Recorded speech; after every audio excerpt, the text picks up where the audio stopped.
Hi, welcome to Abraham Lincoln Unitarian Universalist Congregation's Time for All Ages. I'm Pat Woods, the DRE here at ALUUC, and this is my spousal unit. Hello, everyone. He's George. Now, we had this brilliant idea, since we were going to be talking about water today, that we'd wait until we got in the car to do our errands because it was going to be raining. Yeah, somebody missed a memo. There's sun. Oh, well, we're going to go ahead and do this anyhow, okay? All right, then. Awesome. Well, hi. Thanks for joining us. Well, the first thing I wonder about is, when did you first realize that water wasn't infinite? I think I was probably about 10 or 11 years old.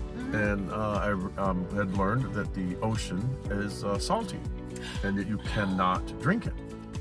Yeah, that's something I've heard a lot about. When I was in junior high, Mr. Zuloff was in charge of the Eco Club, which I joined, and that was one of the things that we learned about was, that water constantly is regenerating. And I've heard people say, well, we never lose any water, and that may be true, but there definitely is a finite amount of drinkable water. That's kind of the big thing. And that's one of the things that we talked about a whole lot in the Eco Club. So what kind of things have you learned about drinking water over the course of your life? I know you served in the military. As a matter of fact, I was responsible for producing the drinking water on my ship. No kidding. How did you do that? We had a distillery plant on board which had taken water from the ocean, and we produced drinkable water out of that. Very cool. And was there an infinite supply, or was that something you had to be careful with? Well, you had to be careful with it depending on the size of your ship. I was on a large ship, so I was very lucky. We had a very large capacity for water, but smaller ships, they had to go on what they called restricted water hours, because you needed all the fresh water, not just for bathing, but you had to be able to drink it, you had to be able to cook with it, you had to be able to do your laundry with it. Sure. And sometimes you had to have water to be able to fight a fighter. Yeah, absolutely. Well, I know you and I are lucky enough to live out on the farm, and we have a well, which is great, and we're on an aquifer, which means that our well doesn't run dry, or at least it hasn't so far.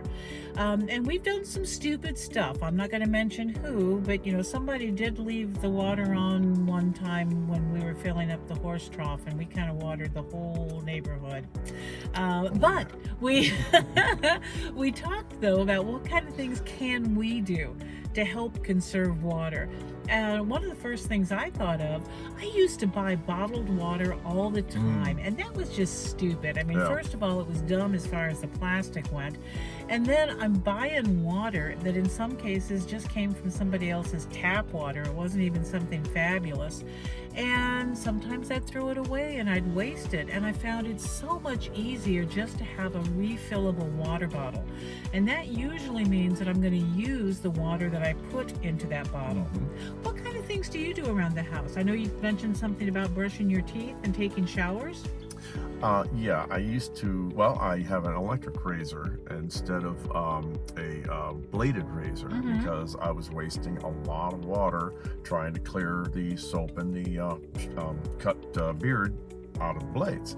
So an electric razor helps me conserve water. I don't leave the water running when I'm brushing my teeth. I open it just enough to wet the toothpaste, and then when I'm taking a shower, I have a really bad habit of liking to be in there for quite a while until the water starts to get cold and you can't turn the tap to hot anymore. That's a long shower. That's a long shower. Well, maybe that's something we could do is make sure that we're only taking showers of about 5 minutes or less. That's kind of a good thing.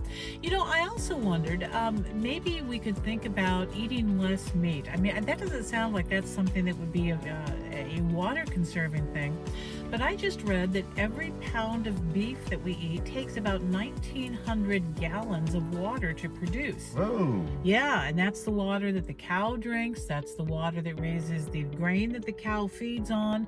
The water that, if the cow is grass-fed, the water that's used there. The water that's used in producing the beef after the cow is slaughtered. So there's a lot of stuff that's going on there. To get a chicken egg, comparatively, it takes about 50 gallons of water. And we've got our own chickens, so that's kind of a good thing. I don't know. Do you think that's something that we might want to do? Is explore being a little bit more vegan than we are right now? Well, I do know that I really enjoy meat, but it is important to be aware of just how much water, drinkable water, is being used just so I can have a hamburger. So yes, I think that would be a good thing to start exploring, to have a little bit more often of vegan dinners, lunches. Well, we can certainly try that. We'll kind of see how that works for you.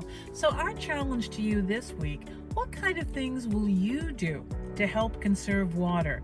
Will you turn off the tap when you're brushing your teeth? Maybe turn off the tap when you're washing your hands the time that you're supposed to? Maybe think about the things that you're eating. Maybe get a rain barrel, or talk to the adults in your family about getting a rain barrel. We talked about that too. But the important thing is educate yourself. Find out more about water and the ways that we waste water, and see if you can't find ways to conserve water. It's a good thing for all of us. So until next week, this is Pat and George. And we'll see you next week. Bye-bye. Bye-bye.